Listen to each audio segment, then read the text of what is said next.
Bapak Ibu yang saya hormati, senang sekali rasanya pada hari ini saya Iksan Putra Budiman dapat menyambut dengan hangat kehadiran dari Bapak Ibu sekalian, rekan-rekan guru inovatif di seluruh Indonesia.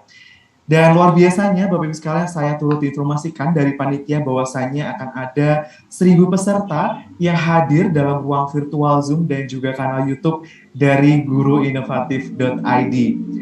Dan juga Bapak Ibu sekalian, saya persilahkan sekiranya untuk Bapak Ibu sekalian dapat berkenalan satu sama lain dengan menyebutkan nama, asal instansi, dan juga daerah masing-masing.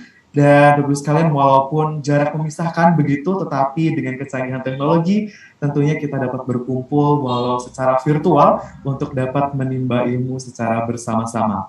Baik, Bapak Ibu sekalian, saya lihat di kolom komentar sudah mulai ramai dari Bapak Ibu sekalian yang sudah berkenalan. Mungkin saya coba lihat terlebih dahulu.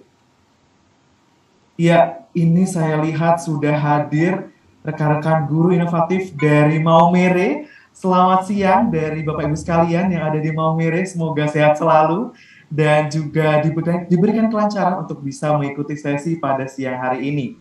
Kemudian saya lihat ada Bapak Agus Setiono dari Man 1 Lombok Barat. Selamat siang Bapak dan juga rekan-rekan guru inovatif lainnya di Lombok Barat. Semoga sehat selalu dan juga bisa mengikuti sesi pada siang hari ini dengan lancar.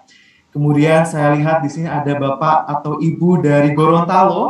Selamat siang Bapak Ibu sekalian yang ada di Gorontalo. Semoga dalam keadaan sehat selalu ya Bapak Ibu sekalian dan juga dapat mengikuti sesi pada siang hari ini dengan lancar tentunya. Dan ya Bapak Ibu sekalian, di sini juga saya lihat ada dari Balikpapan, Kalimantan Timur pun juga turut hadir meramaikan sesi ISLTF pada siang hari ini. Ya Bapak Ibu sekalian sudah semakin ramai di kolom komentar dari Bapak Ibu sekalian yang turut mengenalkan dirinya begitu dan juga asal daerahnya. Ya ini saya lihat ada dari Ibu Ponikem SMPN 3 Ngawen Gunung Kidul Daerah Istimewa Yogyakarta. Wah ini dekat dengan kantor dari guruinovatif.id. Selamat siang Bapak Ibu sekalian yang ada di Gunung Kidul Daerah Istimewa Yogyakarta. Semoga sehat selalu dan juga bisa mengikuti sesi ISLTF dengan lancar tentunya. Baik, luar biasa sekali antusiasme dari Bapak Ibu sekalian turut ramai begitu ya, dari kolom komentar sudah mulai ramai sekali Bapak Ibu sekalian yang hadir dan juga langsung berkenalan satu sama lain. Luar biasa sekali. Baik, Bapak Ibu yang saya hormati, semoga semangat dari Bapak Ibu sekalian yang semakin membara begitu ya, walaupun siang hari dapat terus terjaga tentunya hingga akhir sesi nanti dan juga nantinya ditularkan kepada sesama guru-guru ataupun rekan guru inovatif lainnya tenaga pendidik di Indonesia untuk bisa bekerja sama, berkolaborasi, mentransformasi pendidikan di Indonesia. Baik, tentunya ucapan terima kasih dari kami guruinovatif.id kepada Bapak Ibu sekalian yang telah bekerja sama, telah antusias sekali mengikuti berbagai rangkaian acara dari guruinovatif.id dan salah satunya pada hari ini yakni ISLTF ke-53 yang telah terselenggara dengan lancar tentunya. Baik, Bapak Ibu yang saya hormati, spesial pada hari ini pada acara ISLTF ke-53 dengan tema pentingnya kolaborasi kesehatan mental dan penguatan intelektual untuk menghasilkan individu yang siap bersaing di era Society 5.0 telah hadir luar biasa sekali pada siang hari ini ya dihadiri oleh berbagai sosok-sosok inspiratif yang tentunya akan membagikan ilmunya kepada kita semuanya, berbagi pengalaman yang tentunya bermanfaat bagi kita semuanya, utamanya dalam kontribusi kita untuk memajukan pendidikan di Indonesia. Baik, sebelumnya saya ingin menyapa terlebih dahulu ya Bapak Ibu sekalian kepada yang saya hormati Bapak Dr. Zulfikar Alimuddin BHMM, CPC-CEC, selaku Direktur Eksekutif dari HAVEX dan juga guruinovatif.id, Profesor Dr. Nunuk Suryani, MPD, selaku Sekretaris Direktorat Jenderal Guru dan Tenaga Kependidikan di Indonesia, Bapak Danang Bagus Yudhistira, SSI MSc, selaku Deputy Director in Research and Development of HAVEX, Bapak Bayu Ramadan, SPSI MED, selaku Trainer Psychology of HAVEX, tim HAVEX, serta tim Guru Inovatif.id yang bertugas pada hari ini, serta Bapak Ibu sekalian peserta webinar ISLTF ke-53 siang hari ini. Baik, Bapak Ibu yang saya hormati, alangkah baiknya sejenak kita menundukkan kepala sejenak, Bapak Ibu sekalian, untuk kita bisa berdoa terlebih dahulu menurut kepercayaan masing-masing agar diberikan kelancaran hingga selesai acara nanti. Dan juga mohon izin kepada Bapak Ibu sekalian untuk dapat saya pimpin berdoa menurut keyakinan masing-masing, dipersilakan.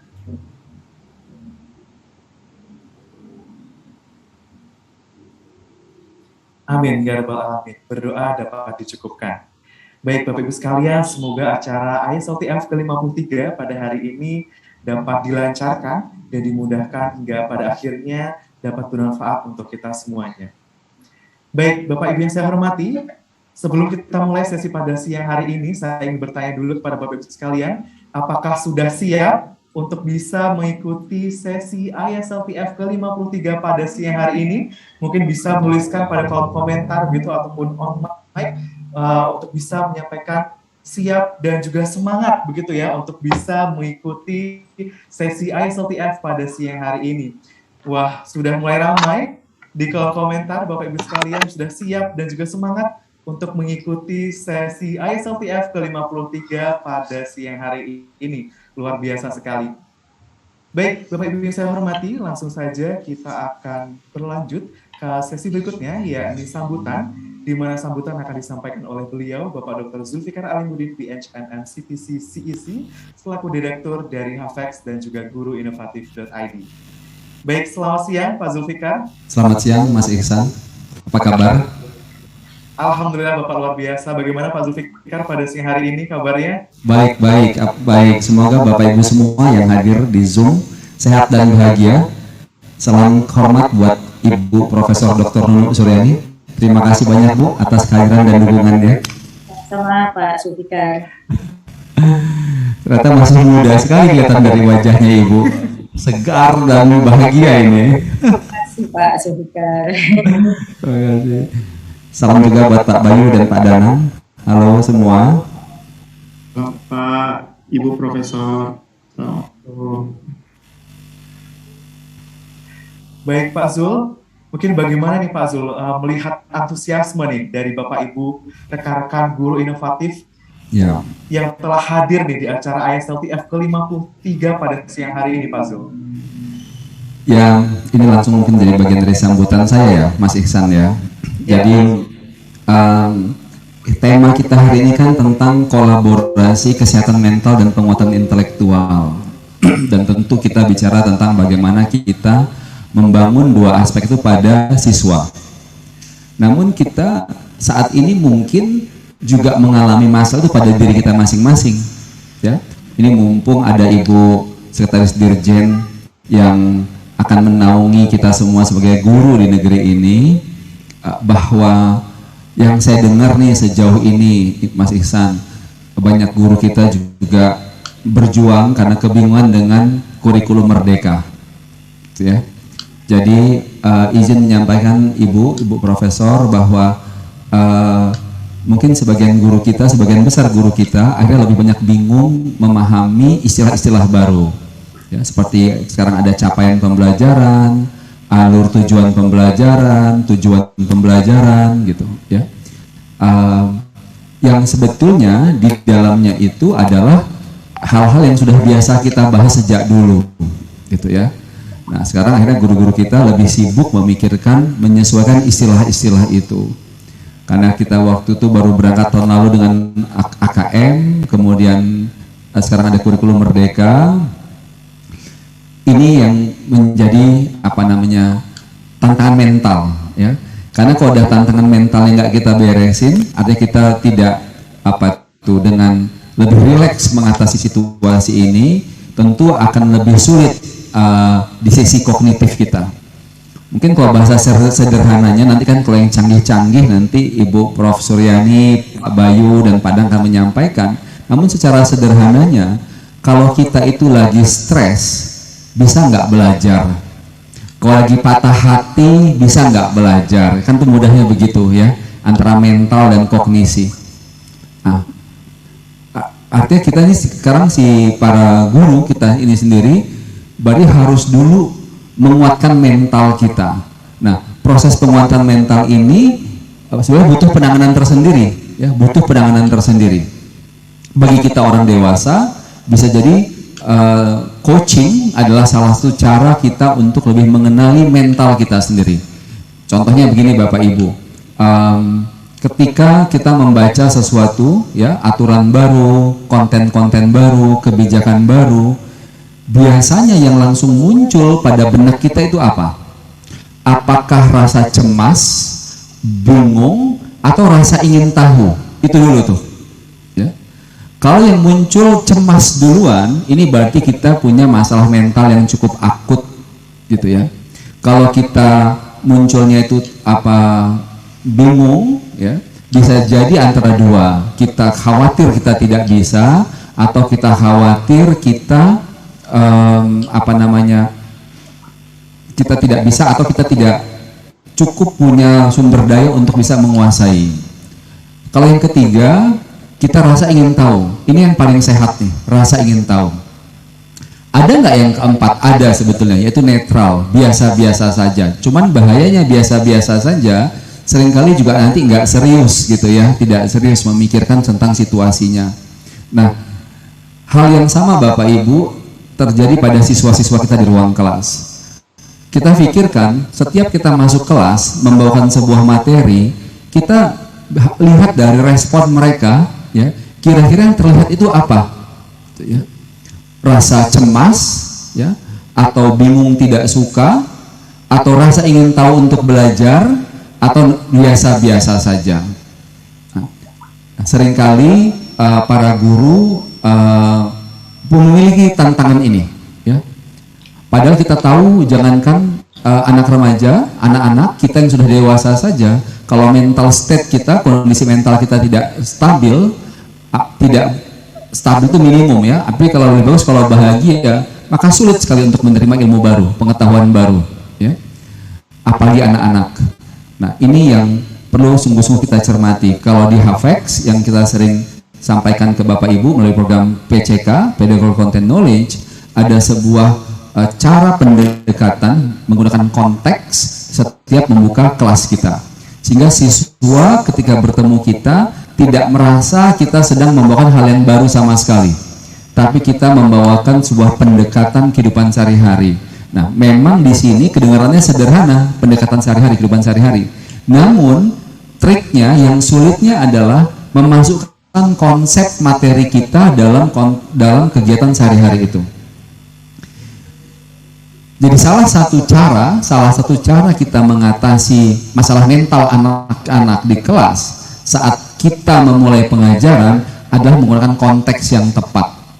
Kalau kita memulai pengajaran kita dengan memberikan istilah-istilah, materi-materi yang langsung terkait sama materi itu sendiri, maka Bapak Ibu bisa saksikan dari pengalaman Bapak Ibu bahwa siswa cenderung tidak tertarik. Ya. Kalau yang cemas tambah cemas, yang bingung tambah bingung, karena dia merasa bahwa dia tidak tahu apa yang sedang kita bicarakan. Saya kira itu yang saya sampaikan. Semoga sesi kita siang ini menambah semangat kita untuk terus membangun kompetensi kita sebagai guru, sehingga kita bisa membimbing anak-anak Indonesia dengan lebih baik lagi. Demikian, terima kasih, salam sehat, salam bahagia. Selamat siang, assalamualaikum warahmatullahi wabarakatuh. Waalaikumsalam warahmatullahi wabarakatuh. Luar biasa. Terima kasih banyak Bapak Zulfikar yang telah memberikan sambutan serta pesan-pesan berharga kepada kita semua di siang hari ini. Dan saya persilakan kepada Bapak Zulfikar untuk dapat melanjutkan aktivitasnya kembali. Sehat dan sukses selalu, Pak Zul. Selain di Banjarmasin, Ibu. Oh ya. Nanti kalau boleh izin silaturahim Ibu ke Jakarta. Silahkan Pak, dengan senang hati. Baik, terima kasih Bu. Silakan baru. Ya. Terima kasih. Izin pamit. Assalamualaikum semua. Waalaikumsalam warahmatullahi wabarakatuh. Baik, Bapak Ibu yang hati, acara berikutnya, yakni acara yang kita tunggu-tunggu tentunya, yakni pematerian yang akan disampaikan oleh beliau Profesor Dr. Nunuk Suryani MPD selaku Sekretaris Direktorat Jenderal Guru dan Tenaga Kependidikan yang tentunya telah hadir di tengah-tengah kita semuanya. Dan saya mohon izin untuk mengundang Profesor Dr. Nunuk Suryani MPD. Selamat siang, Prof. Siang, Mas Fiksan. Ya, selamat siang. Bagaimana kabarnya pada siang hari ini? Alhamdulillah baru tiba dari perjalanan Baik Prof, mungkin sepertinya langsung saja waktu dan tempat saya persilakan kepada Profesor Nunuk untuk bisa menyampaikan materinya pada siang hari ini. Baik, terima kasih Mas Ihsan. Yang saya banggakan semua tadi yang sudah disebut dari guru inovatif dan juga tentu yang wabil khusus kepada guru-guru inovatif di seluruh Indonesia yang tergabung dalam webinar pada siang hari ini. Saya langsung saja untuk menghemat waktu karena mungkin nanti tidak bisa terlalu lama juga Mas Ihsan, saya akan memaparkan materi ini. Kalau tadi Pak Zulfikar sudah menyebut terkait dengan bagaimana sebenarnya kolaborasi kesehatan mental supaya orang sepintar apapun kalau mental tidak sehat dia tidak bisa kompeten ya dalam bekerja. Saya akan meramunya ini dalam sebuah paparan yang mana di sini terkait dengan kebijakan Kemendikbudristek saat ini. Baik, ini tadi kalau belum kenal guru-guru tentunya sudah kenal ya, apalagi kalau yang bergabung di 400-an lebih guru-guru ini adalah mereka sebagian adalah guru P3K yang saat ini sedang saya urus untuk penempatan dan seleksi guru P3K-nya. Kalau belum kenal ini saya bahwa sekarang ini Sekretaris Direktorat Jenderal Guru dan Tenaga Pendidikan dan juga masih pelaksana tugas sebagai Kepala BPKSPS bagi yang kepala sekolah untuk sertifikasi kepala sekolah. Langsung ke tema.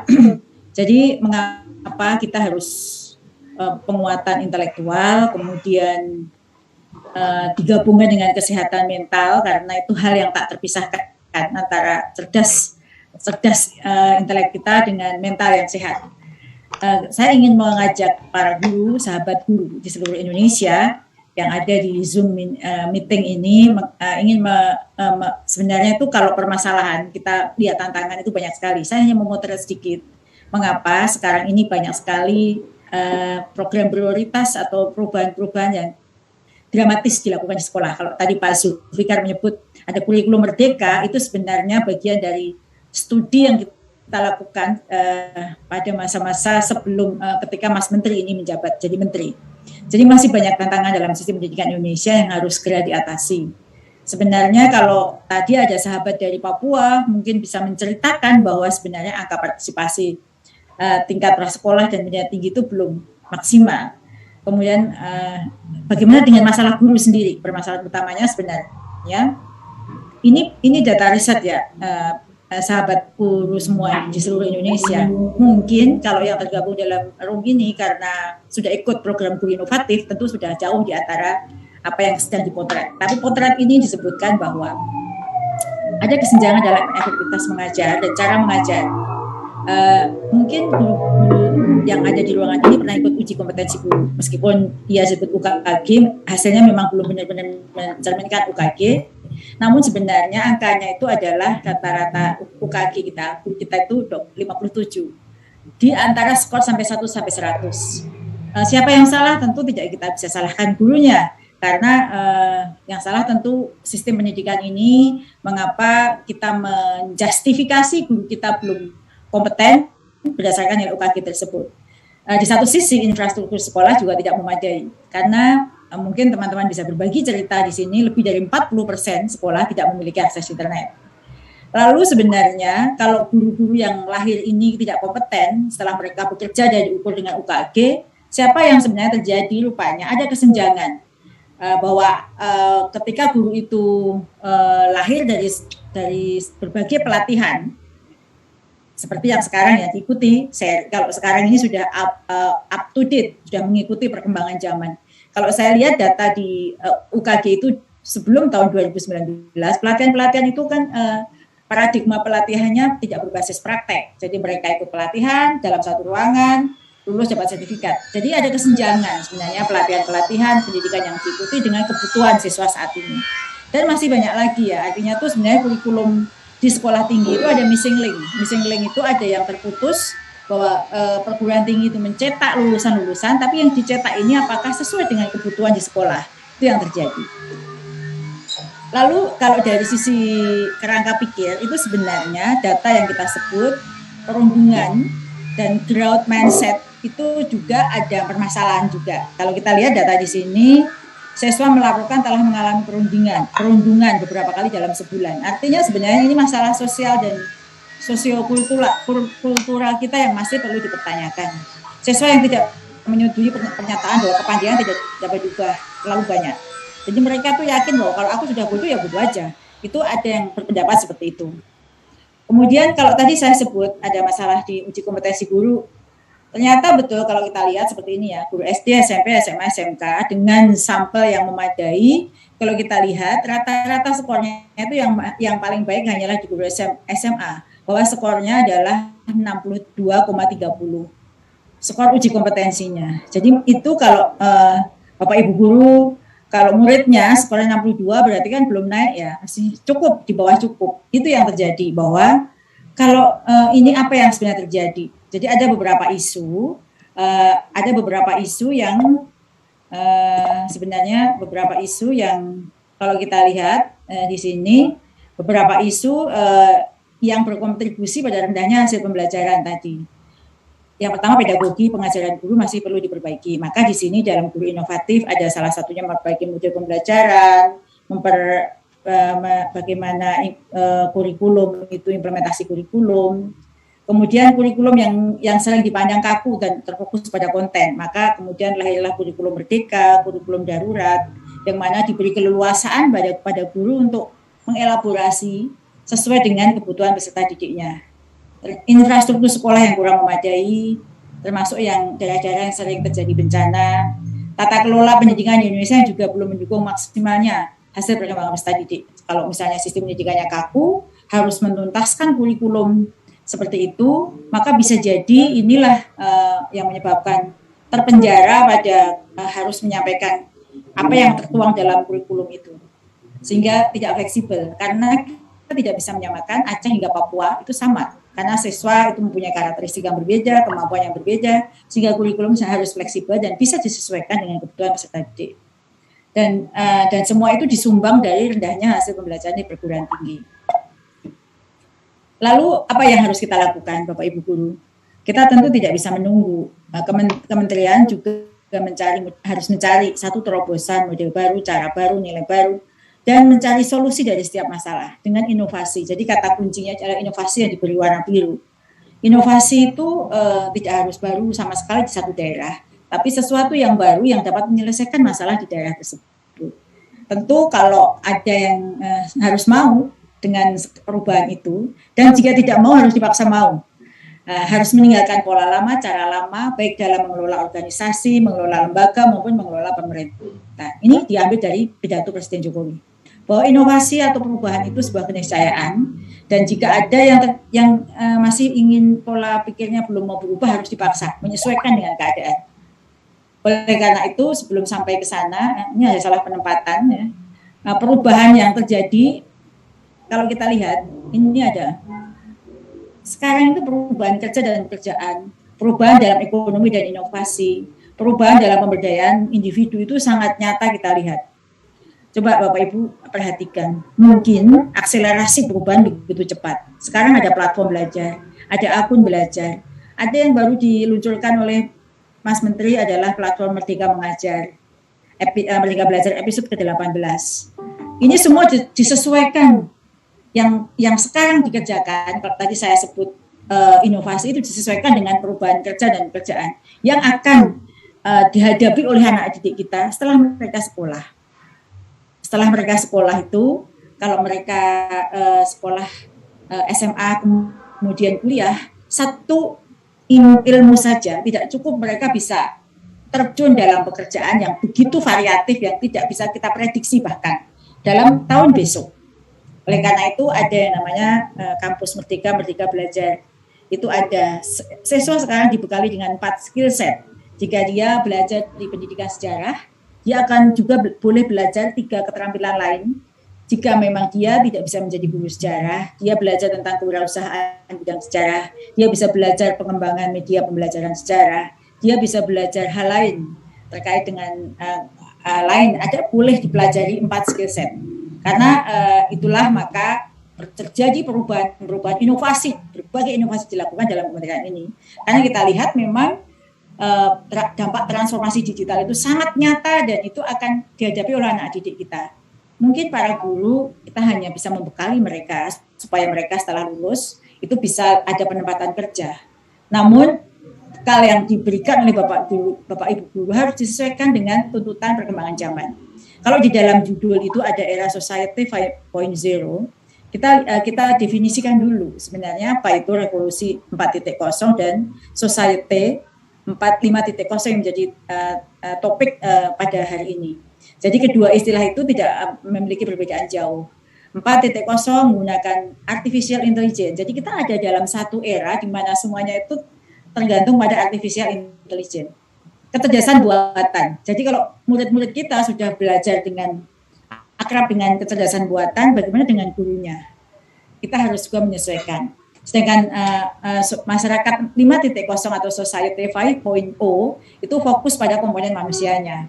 Jadi sebenarnya teknologi atau artificial intelligence itu adalah alat. Kalau di 4.0 bagaimana kita sebagai manusia itu mengendalikan, menggunakan artificial intelligence dan kemajuan teknologi sebagai alat. Alat ya, digunakan sebagai alat. Bukan kita diperalat oleh teknologi. Itulah yang disebut dengan masyarakat 5.0. Nah, kalau kita kembali ke sini, apa yang terjadi saat ini? Jadi kalau Bapak Ibu guru itu masih berada di sini, oh saya sudah student center learning, saya sudah belajar, saya menempatkan diri sebagai fasilitator, saya sudah sebagai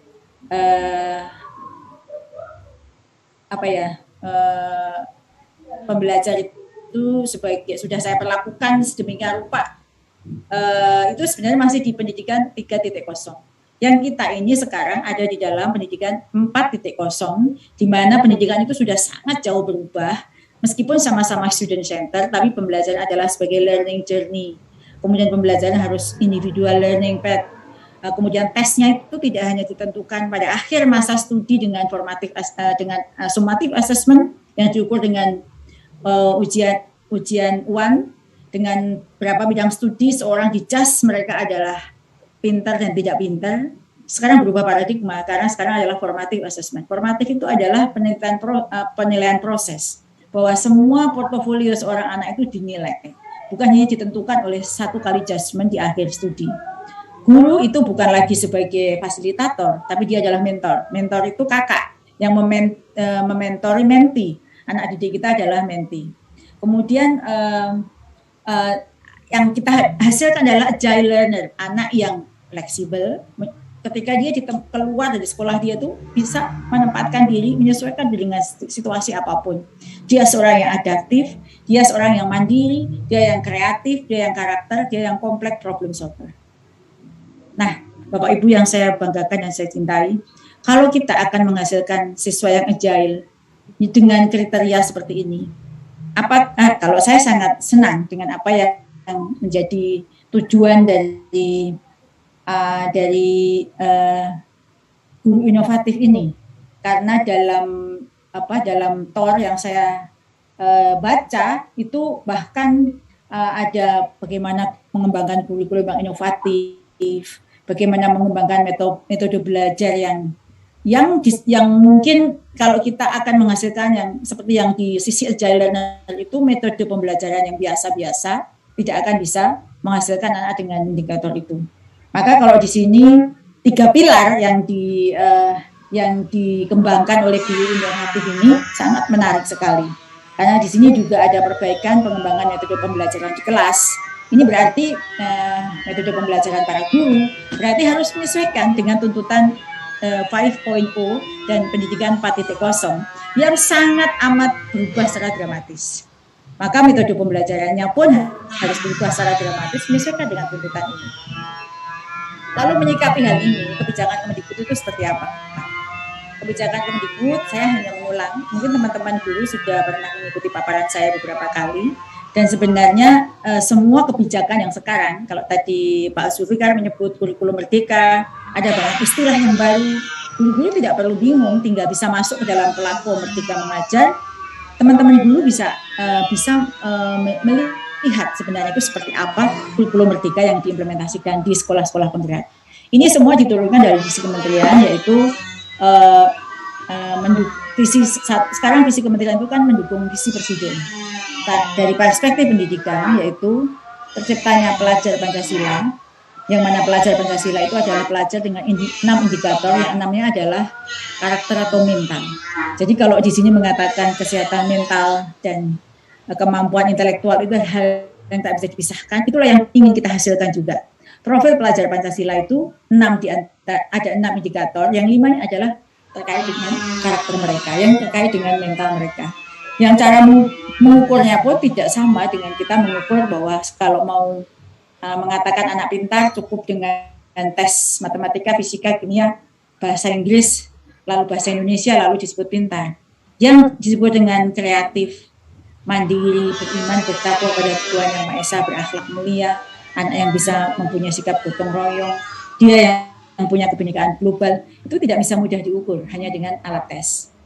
Nah, lalu karena visinya seperti ini, maka ke arah kebijakan kementerian adalah disebut dengan Merdeka Belajar. Kalau sekarang teman-teman bisa melihat websitenya Kemendikbud, ada Merdeka Belajar, sudah sampai ke episode sekian, yang ke-18 barusan adalah platform Merdeka Mengajar.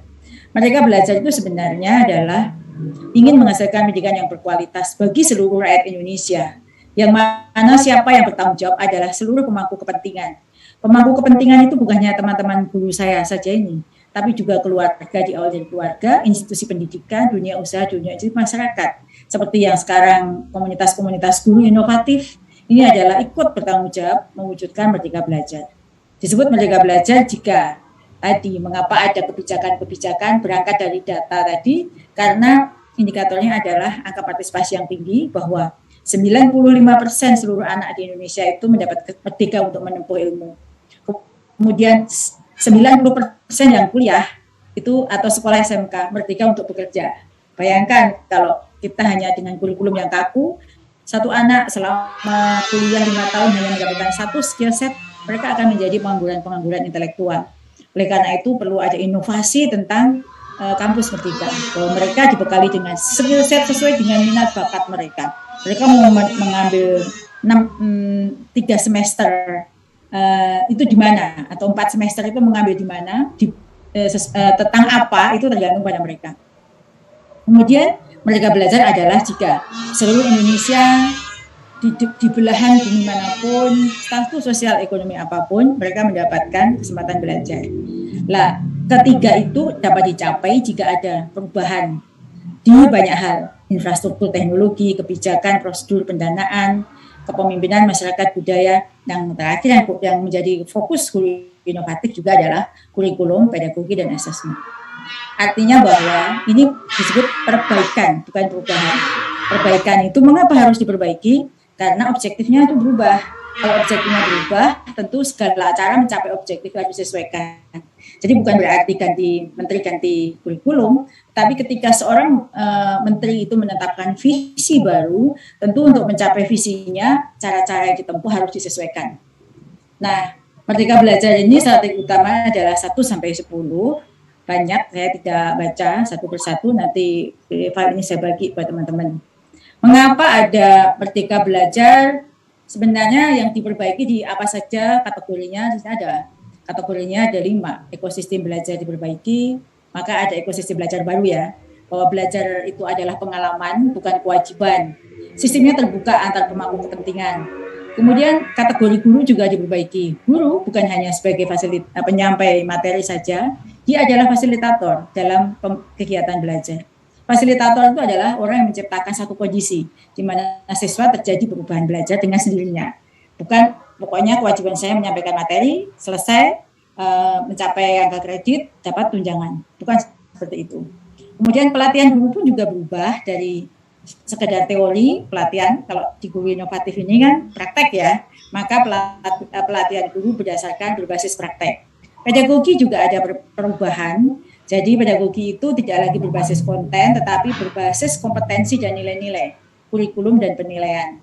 Pendekatannya bukan lagi one size fits all, tetapi tergantung pada kebutuhan individu dan berpusat pada siswa. Oleh karena itu kurikulum itu sifatnya adalah fleksibel kurikulum merdeka itu.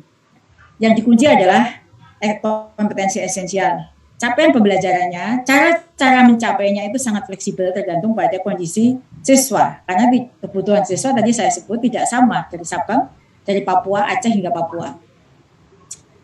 Kemudian kurikulumnya pun juga kurikulum berdasarkan pada kompetensi dan sebagai kerangka atau menu. Kemudian fokus kepada keterampilan lunak atau soft skill dan pengembangan karakter. Jadi sangat cocok jika topiknya adalah mental, karena yang fokusnya di sini adalah soft skill.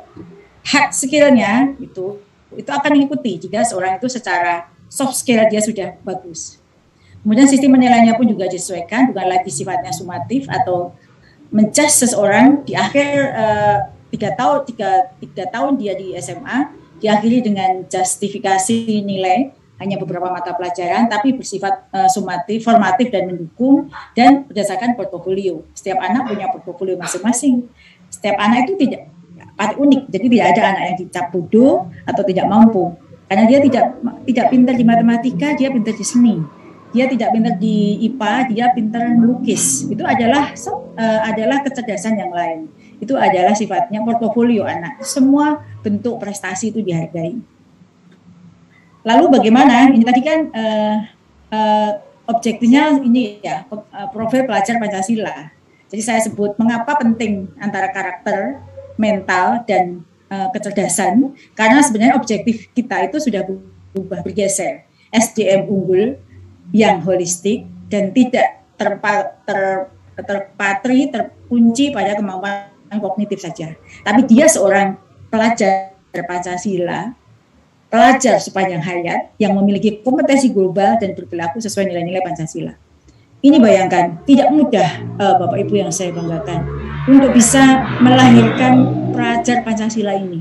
Bagaimana kita bisa mengetahui seorang anak itu berkebinekaan global terukur. Bagaimana kita bisa mengetahui bahwa anak itu mempunyai sikap gotong royong terukur. Bagaimana dia kreatif, bagaimana dia seorang yang mandiri, bagaimana beriman, bertakwa pada Tuhan yang Maha Esa dan akhlak mulia itu terukur. Tentu yang sekarang kita kerjakan itu KI, KD atau yang dalam kurikulum 2013, afektif itu hanya sebagai penempel, pelengkap penderita. Misalnya sikap-sikap afeksi seseorang memang harus ada, tapi tidak pernah terukur dan tidak pernah kita ketahui apakah anak kita ini selama kita menyampaikan substansi itu terjadi perubahan afeksi itu tidak pernah terukur. Oleh karena itu, karena objektifnya berubah, maka di sini dulu kurikulumnya pun juga berubah. Kalau di sini kita lihat di sini, baik ya, kembali ke sini dulu, maaf. Karena kita lihat seperti ini, maka kita butuhkan guru-guru yang tidak hanya ngerti, guru yang profesional. Guru yang profesional itu memang di sini. Kalau dalam undang-undang guru dosen itu sudah jelas guru yang mempunyai 4 kompetensi yang komprehensif. Yang 4 kompetensi yang komprehensif itu kompetensi pedagogi, profesional, sosial, dan kepribadian. Di mana seperangkat kompetensi itu yang harus dimiliki seorang guru pada masa sekarang itu harus siap melakukan lompatan. Lompatannya tidak bisa hanya melangkah, melompat itu transformasi. Maka banyak yang harus Bapak Ibu guru ikuti dalam berbagai kegiatan seperti ini agar bisa melompat, melakukan transformasi pembelajaran. Pembelajaran itu sekarang seorang guru harus pintar belajar daring semua dan pintar menjadi pengendali artificial intelligence. Jadi bukan diperbudak oleh teknologi, tapi bisa mengendalikan teknologi.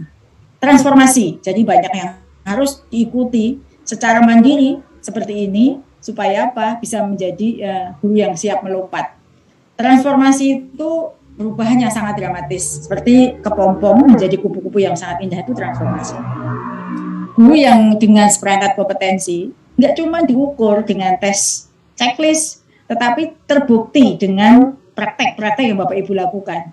Jadi siap memasuki era baru, membangun kreativitas, mengasah skill siswa, meningkatkan kualitas diri dengan perubahan sistem dan cara pandang dan pola interaksi kita dengan teknologi. Yang mana itu dapat diartikan harus dapat belajar dengan cepat serta mampu beradaptasi pada kondisi yang berubah secara cepat sehingga mampu menularkan semangat beradaptasi. Kalau guru bukan hanya pada siswa, tapi juga orang tua dengan cepat dan akurat. Sekarang kan pembelajaran itu tergantung pada orang tua. Lalu guru profesional seperti ini ya, kalau saya sebut, ini ideal sekali. Harus ada kewajiban pemerintah juga dalam hal ini. Dia harus yang ideal itu, dia sejahtera dan mendapat perlindungan hukum. Setelah dia mendapatkan kompetensi, dia harus sejahtera dan mendapat perlindungan hukum. Sejahtera diwujudkan dengan pemenuhan kesejahteraan mereka dengan tunjangannya. Perlindungan hukum, jadi tidak, kalau kita mendidik ada kesalahan langsung dihukum dengan hukuman fisik atau hukuman positif, dipenjarakan dan lain sebagainya. Pada saat kita mendidik di kelas, itu yang akan kita buat dalam kode etik guru, bahwa ketika guru menjalankan tugas, melakukan kewajiban-kewajiban guru, itu harus terlindungi secara hukum. Jadi kita mengambil kebijakan terkait dengan mendidik anaknya, itu tidak langsung serta-merta berhadapan dengan hukum positif. Kemudian dia harus memenuhi kualifikasi, dan yang penting ini, jika ketiganya sudah terpenuhi, dia harus mempunyai sikap komitmen dan tanggung jawab terhadap profesinya.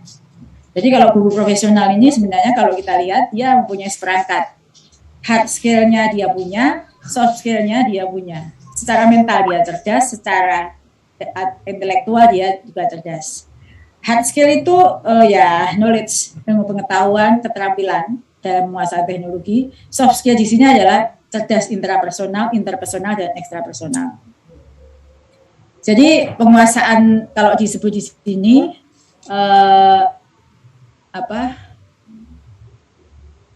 kalau disebut di sini penguasaan ilmu teknologi dan keterampilan yang berhubungan dengan bidang ilmunya itu hard skill. Misalnya begini, insinyur mesin harus menguasai ilmu dan teknik permesinan. Dokter harus mempunyai bidang kedokteran. Pemain sepak bola mempunyai keterampilan teknik menggiring bola. Ini setiap profesi dituntut mempunyai hard skill yang khusus.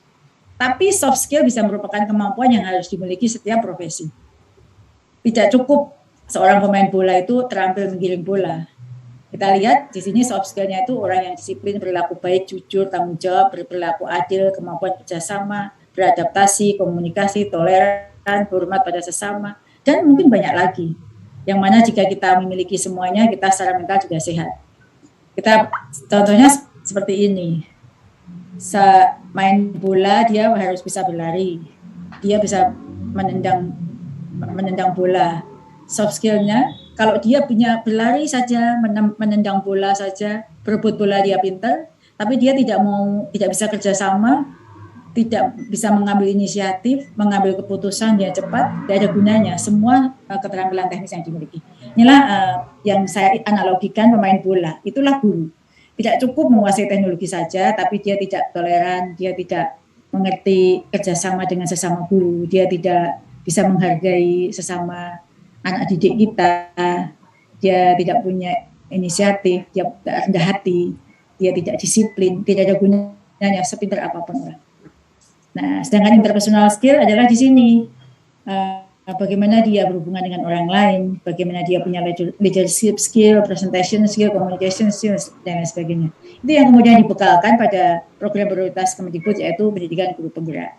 Intrapersonal seperti ini. Berat sekali menjadi guru karena dia harus memenuhi skill-skill yang tadi.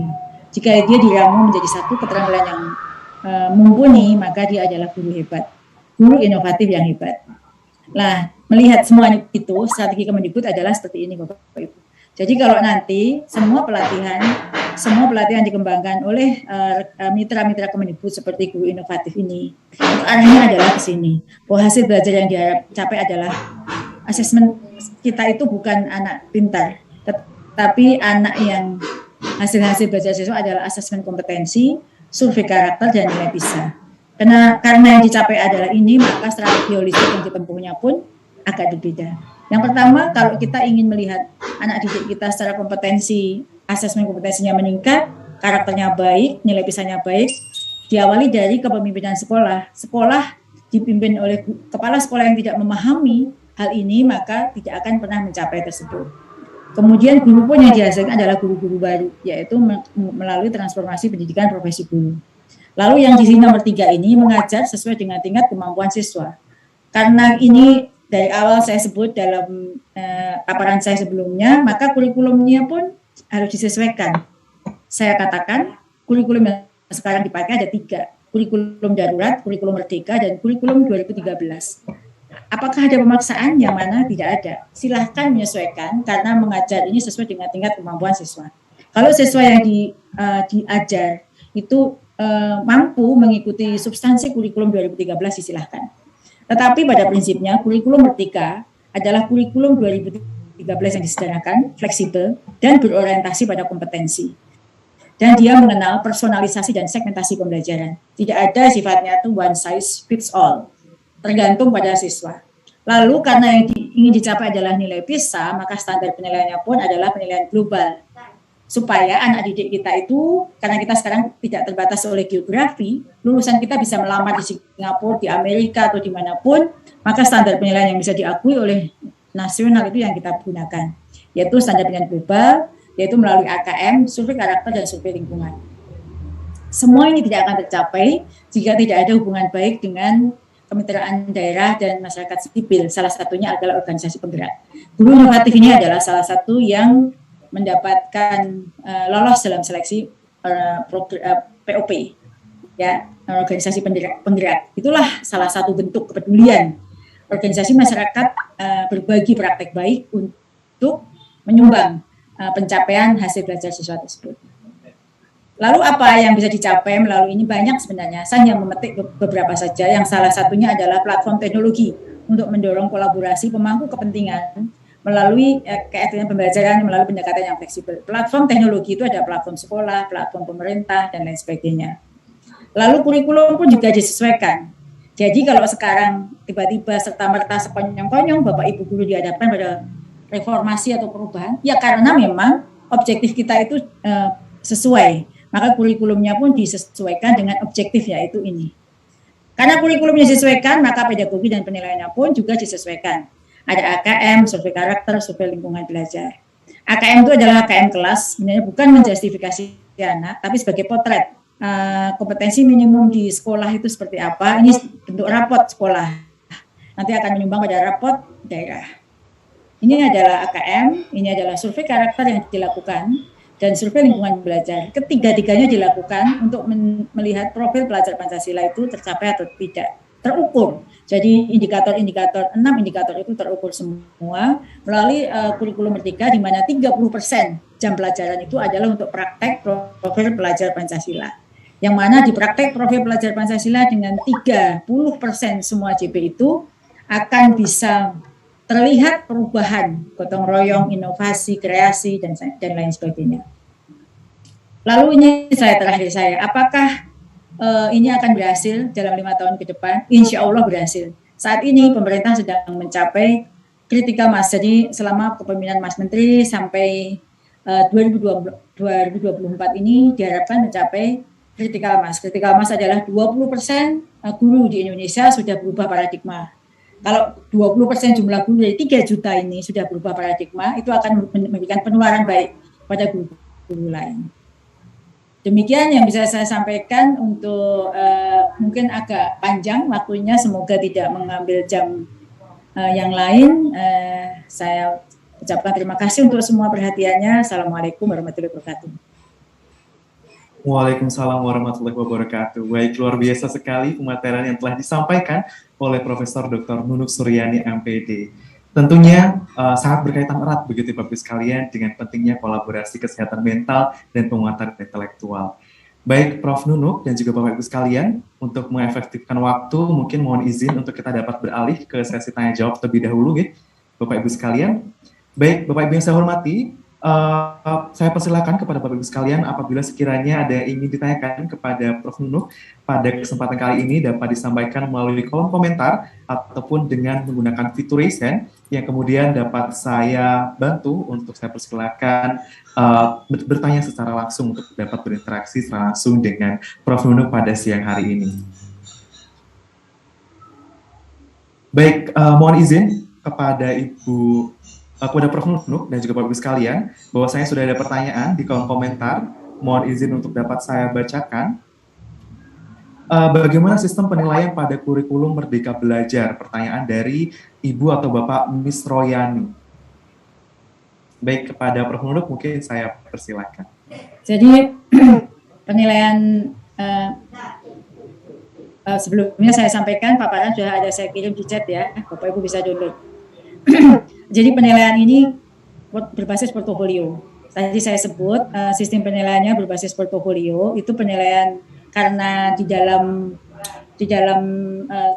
dalam kurikulum ini 30%-nya, jadi yang 70% adalah kompetensi-kompetensi yang dibekalkan pada peserta didik berdasarkan kebutuhannya perbedaan siswa. 30%-nya adalah proyek profil pelajar Pancasila. Dalam proyek itu mereka membuat karya, hasil karya. Karya itu sebenarnya selama proses 30% itulah, dan selama proses pembelajaran itu penilaian berbasis portofolio.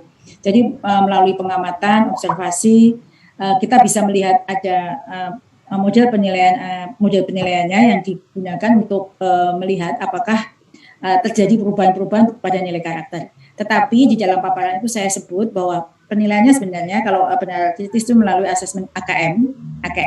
AKM itu bukan menilai seorang siswa si A, si Bani, si Badu dan lain sebagainya berapa nilai kompetensi minimumnya, tetapi rata-rata kelas itu sebenarnya AKM-nya berapa. Literasi dan numerasi dalam asesmen kompetensi minimum itu dilihat. Jadi sebenarnya semua basicnya adalah melihat literasi dan numerasi. Lalu untuk melihat apakah ada perubahan dari indikator-indikator tadi itu melalui survei lingkungan belajar. Survei lingkungan belajar itu nanti bisa dilihat pada paparan saya, dan survei karakter untuk melihat karakter, dan survei lingkungan itu jadi kita tidak bisa menuntut siswa itu berubah karakter sebelum kita lihat apakah lingkungan belajar itu juga menciptakan satu kondisi di mana terjadi siswa bisa melakukan pembelajaran sesuai dengan. Jadi sebenarnya basis penilaian digunakan adalah AKM, kemudian survei lingkungan belajar dan survei karakter. Baik, terima kasih Prof. Unuk atas tanggapannya. Semoga sudah menjawab kepada Bapak atau Ibu Miss Royani terkait dengan pertanyaan tersebut. Kemudian mohon izin untuk dapat beralih kepada rekan-rekan guru inovatif yang sudah raise hand. Mohon izin saya untuk unmute kepada Ibu Devriani Yuda Putri. Saya persilakan. Baik. Assalamualaikum warahmatullahi wabarakatuh. Mohon izin. Sebelumnya mohon salam kenal Ibu Profesor, saya dari SMK Negeri 4 Palembang. Adapun yang mau saya tanyakan, karena kami dari SMK, Ibu, mohon pencerahannya bagaimana untuk kami menerapkan kurikulum merdeka.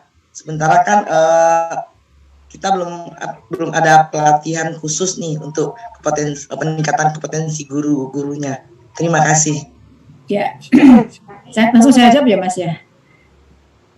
Iya, jadi kalau terima kasih Bu, Ibu yang Bu Devrianti Yuda Putri ini ya untuk pedulian Ibu ya, karena kesemangat Ibu untuk melihat kurikulum merdeka. Jadi tahun 2022 ini kita kan sebenarnya kurikulum merdeka itu kan diimplementasikan di 2.500 sekolah penggerak. Tahun ini tambah 7.500 sekolah penggerak dan 1.100 SMK PK. Jadi tahun ini nanti ada pelatihan kurikulum merdeka untuk guru SMK.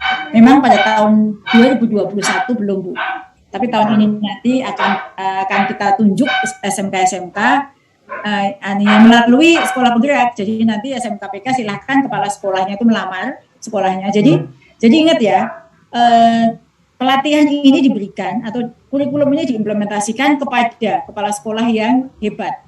Melalui proses melamar menjadi kepala sekolah penggerak, maka sekolahnya otomatis menjadi sekolah penggerak. Disitulah berbagai intervensi dilakukan, pelatihan pada guru, pendampingan dan lain sebagainya. Maka tadi di dalam strategi holistik tadi kan yang pertama kepala sekolahnya dulu. Kalau kepala sekolahnya punya kepedulian tinggi, keinginan untuk berubah dan lain sebagainya, maka sekolah itu akan terpilih menjadi sekolah penggerak. Bukan karena sekolah bagus, tapi kepala sekolah yang bagus. Tahun ini ya Bu, semoga sekolah Ibu berkesempatan dorong untuk ikut kepala sekolahnya itu mengikuti seleksi sekolah penggerak. Siap Ibu, terima kasih Bu. Ya baik, luar biasa. Terima kasih atas tanggapan yang telah diberikan atas pertanyaan dari Ibu Devriani. Semangat sekali Ibu Devriani jauh-jauh dari Palembang untuk bisa mengikuti sesi pada siang hari ini. Baik, Bapak Ibu sekalian, mohon izin untuk kita dapat melanjutkan. Ini saya lihat masih banyak juga dari Bapak Ibu sekalian yang raise hand begitu. Ini saya lihat ada Ibu Ibu Vika Widiana dari SD Muhammadiyah Jogokarian. Kepada Ibu, saya persilakan. Terima kasih sekali, mohon maaf saya mematikan kamera karena kebetulan ini laptop saya baru error, Ibu, mohon izin. Suara Ibu jelas sekali kok. Yang saya hormati Prof. Nunu yang sangat menginspirasi kalau saya mengikuti beliau. Mudah-mudahan setelah sekolah kami dikunjungin Mas Menteri, nanti Prof. Nunu berkesempatan untuk ke Jogja, saya siap untuk delivery langsung ya. Amin. Jadi mohon izin untuk tahun ini kami sudah mendaftar dan sudah seleksi untuk SP Sekolah Penggerak. Akan tetapi karena ketidaksabaran saya pun mengikuti untuk IKM. Nah, yang saya ingin tanyakan karena memang secara kompetensi guru-guru kami adalah guru-guru yang sangat muda. Jadi secara kompetensi mungkin mampu, tetapi bagaimana mencermati tentang CP dan sebagainya gitu kan? Karena kebetulan saya sudah mencoba untuk memecah CP, Ibu. Ini langkah awal saya membuat tim kemudian memecah CP. Tetapi setelah saya cermati semakin dalam, ternyata secara kompetensi nanti ke depannya saya kok masih membutuhkan workshop atau diklat yang untuk guru-guru kami supaya nanti di saat IKM ini kami benar-benar siap gitu. Koordinasi dengan peserta dengan wali murid melalui komite juga sudah kami lakukan dalam rangka bagaimana pelajar Pancasila ini bisa terwujud dengan baik, tidak hanya dari sekolah tetapi dari faktor utama yaitu orang tua. Seperti itu Prof, mohon izin matur nuwun sangat, mudah-mudahan suatu ketika saya bisa bersilaturahmi dengan idola saya ini yang selalu saya ikuti di Instagram selalu sosok inspiratif buat saya yang semakin saya tuh semangat meskipun saya ditempatkan kepala sekolah di usia 35 tahun, tetapi bismillah saya diberikan kemudahan dengan melihat sosok Prof. Nunu yang sangat luar biasa di Instagram. Matur nuwun sekali, terima kasih Mas atas kesempatannya. Kalau ini Mas Iksan, ini Bu Vika itu curhat ya. Saya senang sekali Bu. Saya itu bangga dengan Ibu. Kalau sekolahnya sudah dikunjungi Mas Menteri, berarti sekolah itu sudah luar biasa. Pokoknya yang di sini kan yang penting inovasi Bu. Apa yang diberikan oleh pemerintah kan tidak cukup karena keterbatasan waktu. Kalau tadi Bu murid sudah bisa pokoknya melakukan inovasi, implementasi kurikulum itu sangat luar biasa. Saya ucapkan selamat dan jika saya ke Jogja, saya ingin mengunjungi sekolah Ibu juga ya Bu ya. Terima kasih. Baik, luar biasa sekali sepertinya semangat dari Ibu Vika dan juga rekan-rekan guru inovatif lainnya dari SD Muhammadiyah Jogokarian Yogyakarta ini ya Bu Nunuk ya. Jadi semoga nanti bisa Prof. Nunuk berkesempatan untuk hadir begitu mengunjungi dari SD Muhammadiyah Jogokarian. Baik, mohon izin juga saya untuk dapat membacakan pertanyaan dari kolom komentar. Ini ada pertanyaan dari Bapak Joko Suryanto, di mana pertanyaannya, kurikulum merdeka terkesan dipaksakan begitu Ibu, regulasinya berubah-ubah, tahap sosialisasi pun tidak jelas. Kurikulum merdeka rancu dengan PSP, Merdeka Belajar, kurikulum merdeka itu hanya slogan yang tidak jelas konsepnya. Bagaimana dengan guru penggerak di sekolah bukan penggerak? Mohon pencerahannya. Baik, kepada Prof. Nunuk saya persilakan. Ya, jadi Bapak perlu belajar lagi tentang kurikulum merdeka ya. Jadi kurikulum merdeka ini kurikulum yang dikembangkan dengan sangat dengan konsep yang sangat matang. Kalau rancu memang kurikulum merdeka itu turunan dari Merdeka Belajar. Jadi Merdeka Belajar itu kan siswa merdeka untuk belajar. Sehingga siswa Merdeka Belajar itu kalau gurunya itu memenjara, gurunya memaksa harus dengan cara ini, maka namanya tidak Merdeka Belajar. Maka kurikulum merdeka ini dikembangkan dan diimplementasikan, dan itu bagi sekolah yang di sekolah penggerak itu sebuah keharusan, bagi di luar sekolah penggerak itu pilihan. Jadi kalau memang sekolahnya itu tidak berminat mengikuti kurikulum merdeka, itu juga tidak masalah, karena merdeka untuk memilih. Maka boleh menggunakan kurikulum darurat, yang mana kurikulum darurat itu adalah kurikulum selama masa pandemi, disederhanakan tetap berangkat dari embrionya adalah kurikulum 2013, tapi di sini diberi kesempatan pada sekolah untuk memodifikasi sesuai dengan kekayaan lokal masing-masing. Yang dikunci adalah kompetensi esensial. Kalau kompetensi esensial dikunci, silakan mau implementasi dengan cara apapun itu terserah. Kalau rancu dengan sekolah penggerak, ya memang kurikulum merdeka adalah kurikulum yang diimplementasikan di sekolah penggerak. Guru-guru, seluruh guru di sekolah penggerak itu yang mendapatkan pelatihan kurikulum merdeka. Nah, setelah itu nanti di luar dari ini sekarang sudah diluncurkan platform Merdeka Mengajar. Itu adalah platform yang boleh dipilih sekolah secara mandiri jika tertarik dengan kurikulum Merdeka. Nanti pada kesempatan lain saya akan bisa menunjukkan survei yang sudah dilakukan oleh lembaga survei independen bahwa bedanya implementasi kurikulum Merdeka selama ini dengan kurikulum darurat dan kurikulum 2013 itu terjadi peningkatan pada literasi, numerasi pada beberapa poin. Tapi mungkin kalau saya sampaikan di sini terlalu panjang. Tapi sebenarnya itu dibuat dengan perencanaan yang matang, yang mengundang para pakar, dan dalam saat ini adalah dalam rangka implementasi. Akan dilihat dampaknya perubahan literasi, numerasi, dan karakter itu pada 2024. Jika 2024 itu perubahan nyata, dan itu ternyata secara mandiri guru di seluruh Indonesia tertarik untuk menggunakannya, merasa lebih mudah. Mungkin di sekolah-sekolah penggerak yang tadi Bu Vika di sekolahnya itu sudah bisa membuktikan bahwa bagaimana implementasi kurikulum Merdeka itu bisa memunculkan inovasi dan kreativitas siswa. Saya sudah mengunjungi ini di Kalimantan Selatan, di Kalimantan Tengah, sekolah-sekolah di daerah pelosok yang implementasi kurikulum Merdeka itu sangat luar biasa. Bagaimana perubahan pada peserta didik itu terjadi. Itu nanti mungkin bisa dipelajari lebih jauh. Demikian. Baik, terima kasih Prof. Semoga juga terjawab dan tercerahkan begitu nggih kepada Bapak Joko Suryanto. Baik, Bapak Ibu yang saya hormati, mohon maaf sekali karena keterbatasan waktu, kita harus menyudahi sesi tanya jawab pada siang hari ini untuk sesi yang pertama dengan Profesor Dr. Nunuk Suryani, MPD. Baik, terima kasih sekali lagi atas materian dan juga sharing ilmu serta pesan-pesan yang telah disampaikan oleh Profesor Nunuk pada siang hari ini. Insya Allah bermanfaat begitu bagi kita semuanya dan juga semoga kepada Prof. Nunuk senantiasa diberikan kesehatan, kebahagiaan dan juga kesuksesan selalu. Dan juga ya sekali lagi saya ucapkan terima kasih kepada Prof. Baik, saya persilahkan kepada Prof. Nunuk untuk dapat melanjutkan aktivitasnya kembali. Baik, terima kasih Mas Iksan, bahwa semua guru ikuti pelatihan dari guru inovatif ini dengan maksimal, karena dari portofolionya semuanya adalah sangat luar biasa dan sejalan dengan kebijakan Kemdikbudristek. Intinya tidak ada gunanya kita pintar kalau kita tidak berhati baik atau berperilaku baik dan berkarakter baik dan berakhlak baik. Intinya itu adalah perpaduan dua hal yang bisa membuat kita menjadi bermanfaat untuk orang lain. Terima kasih, saya mohon izin, mohon pamit. Assalamualaikum warahmatullahi wabarakatuh. Waalaikumsalam warahmatullahi wabarakatuh. Baik, Bapak Ibu yang saya hormati, sebelum kita melanjutkan sesi pada siang hari ini, mungkin saya ingin bertanya sekali lagi kepada Bapak Ibu sekalian, apakah masih semangat nih untuk kita bisa melanjutkan pematerian berikutnya atau pematerian kedua yang tentunya dengan pembicara yang luar biasa juga yang akan menyampaikan materinya pada siang hari ini. Baik, Bapak Ibu sekalian, ini di kolom komentar sudah saya lihat banyak sekali dari Bapak Ibu sekalian sudah merespon, semakin semangat betul untuk bisa melanjutkan sesi ISLTF ke-53 pada siang hari ini.